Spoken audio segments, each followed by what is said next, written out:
Hello, আমি তো এতক্ষণ প্রিপারেশান নিচ্ছিলাম, তো মোটামুটি প্রিপারেশান কমপ্লিট হয়ে গেছে। আর আমি ফ্রেশ হয়ে গেছি, এই যে ফ্রেশ হয়ে জামাও পরে নিয়েছি একটা চেঞ্জ করে অন্য। এবার যেটা বিষয় হচ্ছে সেটা হচ্ছে যে আমি যখন প্রিপারেশান নিচ্ছিলাম তখন আমাদের একজন মানে গ্রুপের মধ্যে মহান ব্যক্তি হঠাৎ করে আমাকে ফোন করে জিজ্ঞাসা করছেন কোথায় আছো। আমি বললাম বাড়িই আছি। বললে আমি না বেলঘরিয়া এক্সপ্রেসের ওখানে আছি। তো তারপরে উনি বললেন তাই ভাবছিলাম যাবো। বললাম চলে আসো। তো সেই মহান ব্যক্তিকে নিশ্চয়ই জানবে তোমরা। তো সেই মহান ব্যক্তি এসে গেছেন, দেখাচ্ছি, দাঁড়াও এক সেকেন্ড ব্যাক ক্যামেরা করে দেখাচ্ছি। এই হচ্ছেন সেই মহান ব্যক্তি। তো উনি এসছেন, চা করা হয়ে গেছে, উনি বসে বসে এখন চা খাচ্ছেন, ঠিক আছে। আর আমার যথারীতি যেটা চলে সেটা হচ্ছে ব্ল্যাক কফি ওখানে রেখেছি, আমি বসে পড়েছি সোফাতে। আর আসার যে পারপাস যেটা, আচ্ছা সেটা হচ্ছে কালকে বার্থডে ছিল। ও আচ্ছা, মানে উনি কালকে বার্থডে ছিল, আজকে সেটার মানে এটা পূরণ করতে চলে আসে। দাদা দাদা অত নারী লাভ নেই, হ্যাঁ ভালোই হয়েছে।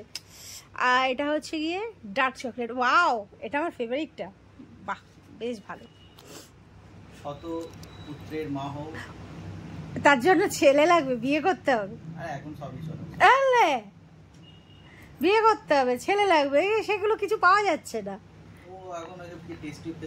না না ওসব করে লাভ নেই, সেটা শতপুত্র করা যাবে না, চাপ হয়ে যাবে প্রচুর। না না না না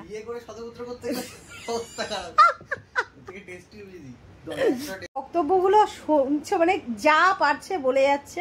যাই হোক, আর একজন আমাদের মহান ব্যক্তি সে আজকে নেই এখানে, তো সেটাই তার কথাও হচ্ছিল, মানে শুভঙ্করের কথা। তো তার কথাও হচ্ছিল বসে যে অনেক দিন হয়ে গেছে আমরা সব একসাথে হইনি। তো যাই হোক, এবার একটু গরমটা কমুক, কারণ এই গরমের মধ্যে ভাল লাগছে না কোনো কিছুই, কারণ ওরাও আসবে আমার এখানে, সেটাও ওদেরও ভাল লাগবে না গরমের মধ্যে। আর তারপরে গরমের মধ্যে যে কোনো কিছুই প্রোগ্রাম বা কিছু ভালো লাগে না, তাই জন্য একটু গরমটা কমলে পরে তারপরে ভাবছি একটা সবাই মিলে একটা প্ল্যান করে একটা দিন সবাই বসে আড্ডা দেওয়া যাবে, কি তাই তো? ঠিক ঠিক হবে, আড্ডা হবে। হ্যাঁ, তারপরে আর কি, শুভঙ্করকে মিস করছি, সত্যি কথা। শুভঙ্কর থাকলে ভালো হতো, কিন্তু বলেন ব্যস্ত মানুষ, বিজি খুব। হ্যাঁ মানে এখন ব্যস্ত, মানে সত্যি সত্যি তাই, মানে শুভঙ্করকে এখন পাওয়া মানে সেই ভগবানের দর্শন পাওয়ার মতো এরকম অবস্থা। শুভঙ্কর পরে ভিডিওটা শুনলে বলবে, দেখলে বলবে যে আমাকে এরকম টোন কেটেছে। হ্যাঁ স্বাভাবিক, ও যা ব্যস্ত মানুষ, ওকে পাওয়া যায় না। দেখা যাক কবে পাওয়া যায় ওকে। যেদিন পাওয়া যাবে আমরা শুভঙ্করকেও দেখাবো, সবার সঙ্গে আলাপ করাবো। ওই মানুষটা বিখ্যাত মানুষ, কুখ্যাত বলা যেতে পারে, তো হবে, দেখা হবে। আমি কিন্তু কিছু বলিনি, হ্যাঁ আমি সাইলেন্ট রয়েছি, মানে পরে মানে কিছু বলা যাচ্ছে না। আমি ভালো কথাই বলেছি, মানে ওর তো নামই করছি, গুণ গাইছি আমি। বিখ্যাত কুখ্যাত এগুলো তো গুণ। হ্যাঁ একদম, আসলে তখন দেখা যাবে, তখন পাবলিকও বলবে, সব অডিয়েন্সরাও লিখবে তখন যে কেমন সত্যিকারে, কতটা বিখ্যাত কতটা কুখ্যাত। অ্যাকচুয়ালি স্যার এখন বিয়ের পর থেকে আরো বেশি ব্যস্ত হয়ে পড়েছে। স্বাভাবিক, আমাদের মতো থোড়াই ব্যাচেলার লাইফ লিড করছি বললেই স্যার বলবে তোমাদের মতো থোড়াই কোনো মানে ই নেই, ব্যাচেলার লাইফ লিড করছো, সংসার ধর্ম করলে বুঝতে, এই ডায়লগগুলো স্যার দেবেন এখন, তাই তো? একদম এই ডায়লগগুলো বিয়ে করার পর স্যার একদমই খোঁজ পাওয়া যাচ্ছে না। বিয়ের আগে তাও পাওয়া যেত। হ্যাঁ বিয়ের আগে প্রায় পাওয়া যেত, বিয়ের আগে প্রায় আমাদের আড্ডা হতো, মানে ওর মানে জয়ের, শুভঙ্কর, আমরা প্রায় সময় হয়তো কাজ শেষ, শুভঙ্কর ওদিক থেকে ফিরছে, কোথায় আছো কি আছো, চলে গেলাম আমরা সব নিউ টাউনে গিয়ে আড্ডা দিচ্ছি।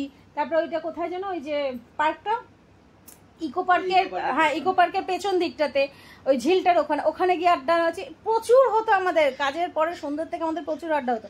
আর বিয়ের পর থেকে স্যারকে এখন পাওয়া যাচ্ছে না। এখন ভালো স্বামী হয়েছে, হয়তো ভালো স্বামীর মতো মানে নিজে কর্তব্য পালন করছে, পাওয়া যায় না, কিছু বলা যাবে না। আমি কিছু বলবো না। বিবাহিত হলে তখনই আমরা বলতে পারতাম, আমরা তো জানি না, তো নিশ্চয়ই ঠিকঠাক যে এরকম হয় কিনা, যে বিয়ে হয়ে গেলে পাল্টে যেতে হয়, সেটা জানি না, সেটা আমরা ভবিষ্যতে বলতে পারবো। যেদিন আসবে সেদিন আমরা, হ্যাঁ যেদিন আমাদের জীবনে সেরকম দিন আসবে, আমাদের জানা না সেটা চাইছি না, মানে যেদিন ব্যক্তিটা আসবে সেদিন আমরা তার থেকে জানবো ব্যাপারটা। আচ্ছা, যে কেন বেচারা সময় পাচ্ছে না, এই গোপন রহস্যটা সেদিনই ফাঁস হবে। কি কেন এত ব্যস্ততা, কিসের ব্যস্ততা?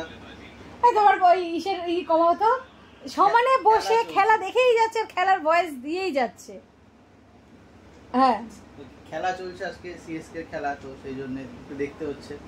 পরপর আউট হচ্ছে, থালা নামলো, আমাদের দিদি সুন্দর চা বানিয়েছিল আজকে, লেবু চা বলে, মানে আমাকে বললো যে আইস টি খাওয়াবে বলে লেবু চা খাইয়ে দিল। না আইস টি বলে লেবু চা খাইয়ে দিনি, বলেছি ওটা আইস টি হিসেবেও খাওয়া যায়, বাট আজখন তুমি গরমে কথা আছে বিষে বিষক্ষয়, তো গরমে গরম চাটা ভালো না বেশি। ঠিক আছে, ভালো লাগলো খেতে, সুন্দর লাগলো, খারাপ লাগলো না। আমি চাটা ভালোই বানাই, চা ভালো, সেটা যে চাই করি, লিকার চা করি, দুধ চা করি, আর লেবু চাই করি। চা কেন, আমি কফিটাও ভালো বানাই।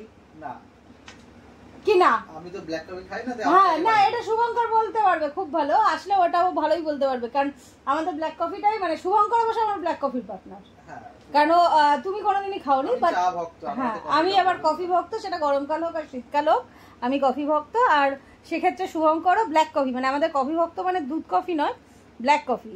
তো ব্ল্যাক কফিটা শুভঙ্করও প্রচন্ড পছন্দ করে, তা আমাদের ব্ল্যাক কফিটাই চলতো আর কি সবসময়। আমি চা আমার সারাদিন লাগে, চাটা ভালো বানিয়েছি, খেয়ে ভালো লাগলো। ভালো বানিয়েছেন, আমি ভালোই বানাই, ভালো বানাই, ঠিক আছে, মিষ্টি। আপাতত আমি এখন খেলা দেখি। ঠিক আছে চলো, তারপরে আবার যখন খাওয়া দাওয়া করা হবে তখন আবার তোমাদের সাথে কথা হবে। এখনের জন্য টাটা।